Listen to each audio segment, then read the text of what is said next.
Hi everyone, been getting a few questions about taking the FX6 away with me on a plane. So this is it really pared down. So as you can see, I've taken the base plate off, the battery hanger, everything like that, but I don't really want to compromise on what I'm doing with it. The first thing is the monitor, because this Ninja V, Atomos Ninja 5, is a recorder and monitor, so not only am I able to see my pictures better, making sure everything's in focus, it also records, so it is a backup recorder. That sits on there with, of course, a cable to actually connect it to the camera, because it's not much use without being able to see what's going on. Right, how about the viewfinder? Viewfinder just undoes this way, and then there's the viewfinder back on. So as you can see, we're building it up already. Got our little mini matte box there from Small Rig, which you know, just basically gives a little bit of protection to the lens. It allows me to still control my flare. This thing is quite useful. This is a Sony NPF mount to V-Lock, and that goes, rather than having a V-Lock battery on the back of the camera, I'm going to put it on the back of the monitor. So now this is going to run the monitor. This little adapter also has a DTAP output, which I can use to run my camera.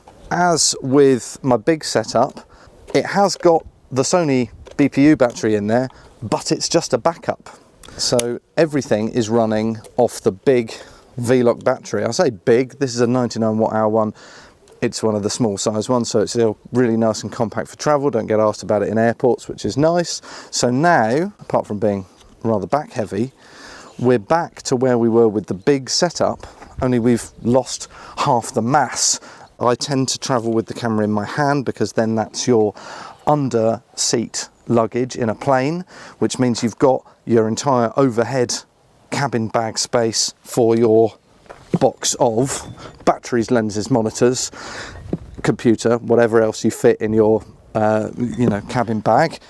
But that doesn't need the camera in it. You can take the camera quite easily and safely, hand holding it like this without all the guff on. That's what I do when I take it away, but I still have main and backup recording. I still have main and backup battery. So I haven't compromised any of the reliability of the system, as I have it put together with the big base plate on, just in a much smaller, friendlier, more compact package to take away on public transport. So there we go, take that off and it's back to being a nice compact thing to go around your shoulder.